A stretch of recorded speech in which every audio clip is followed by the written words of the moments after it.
Hello, everybody. This is Frank Perrin and Martell. here from Bayt al Asad, House of the Lion. You're probably not wondering. You're probably wondering why you're seeing us both together at the same time. It's been a minute. We finally got a chance to meet up here in Vermont, and we decided to do some cross training. Finally, meet up with each other after a while and get some content filmed. And while we're here, we wanted to do a little bit of a reintroduction. We did a video like 3 or 4 months ago. I think it was probably like 6 or 7 months ago. Yeah. On the foundation of Bayt al Asad, who we were and what our mission is. We get a chance to go into details, right? And that's kind of what I want to do with this little talk, this little fireside chat, is the details of why we are doing what we're doing. And I think the first thing I want to discuss about is how Bayt al Asad came about. And this is one that you and I share a mutual perspective and experiences on how this happened. But we used to both be students of Dr. Manusha Khorasani and Rasmus Fa. And we essentially had what I would consider a personal and professional differences, which led us to separating and starting our own organization. Dr. Khorasani did bring about most of the information that we have on the fighting arts of Persia and Persian warriors, and we're going to give credit where credit is due, but he's the man that started us down this path, and we're going to be using the Persian fighting arts that we learned as a base of when we fight and compete. But we have a bit more of a desire to expand beyond the scope of Persia, and that's what I'll let Issa talk about with our goals of this organization next.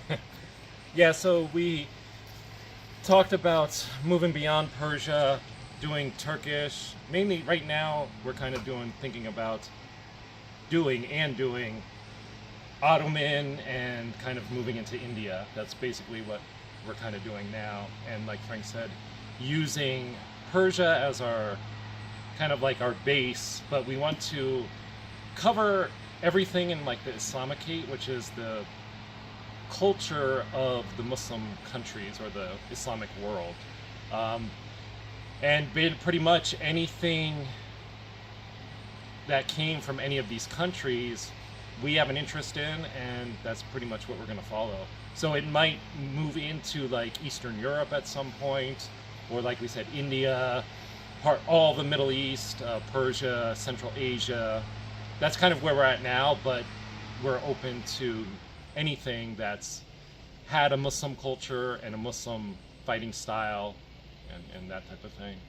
And it also leaves us a lot of opening too for other peoples that served under people who were Muslim, right? So for example, you think about, you had Tamerlane, right? And who served Tamerlane? You had Zoroastrian Persians, you had Armenian Christians.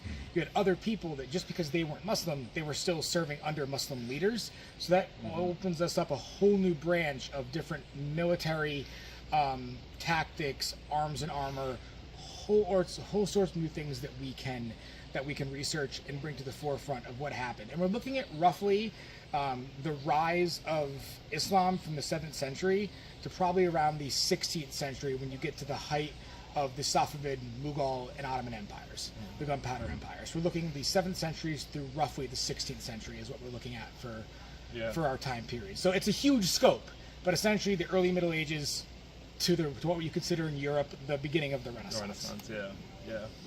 And like just like to reiterate what Frank said, like we using Islamicate instead of Islamic world or whatever the term is to include everyone, including like non-Muslims. So it's not like an only the Muslim stereotype that seems to be out there that like these were Muslim armies. Yes, they're Muslim armies and they're majority Muslim countries, but there were many cultures that lived inside these are the empires, like these are vast empires.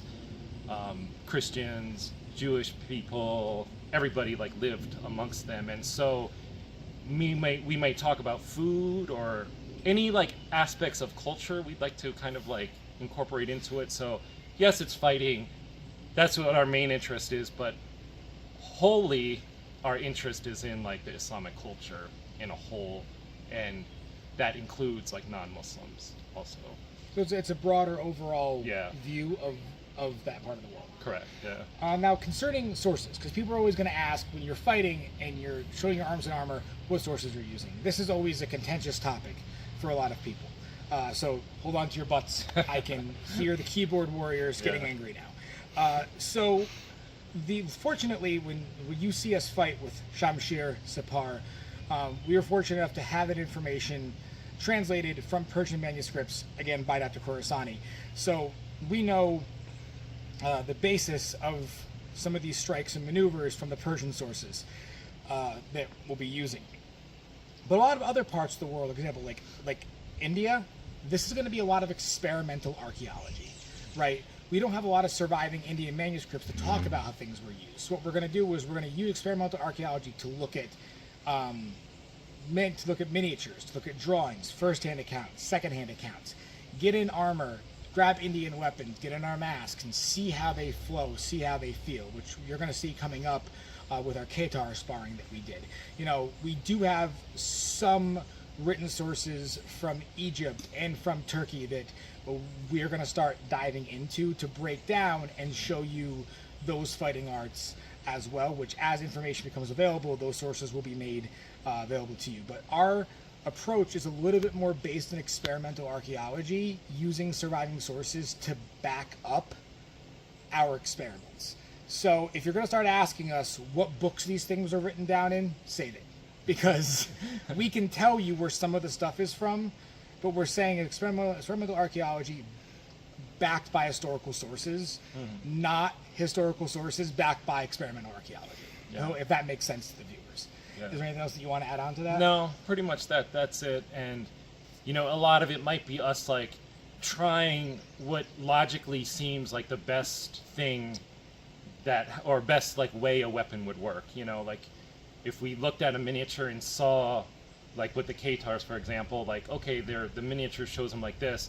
How would they get into this position? What they're actually doing? And that is like the experimentation. So, you know, pretty much that's how we're going to do it and go in that direction. And we're always open to collaboration, questions, things that you want to add to it. We're not a golden tower, right? We're not sitting here telling you can't add your concerns, questions, comments to things. We're an open book for collaboration and cooperation. Yeah. Is there anything else you could think of to add to this going forward? No, pretty much that sums it up. And if you're interested in it, like and subscribe to us. And if you got something cool to say, leave a comment or send us an email or get in touch with us somehow, and we'll hook up with you or whatever. Yeah. And if you're actually looking forward to joining us too, we're going to start really finalizing trainings, right? A school, so to speak, right? Once we start to kind of get the nuts and bolts figured out for this. Like, I'll be teaching at Combat Con in Las Vegas this year on Shamshir and Sipar and its application to armor, as well as Indian Qatar at Combat Con. You can come see me there. Contact us about reaching out, about training.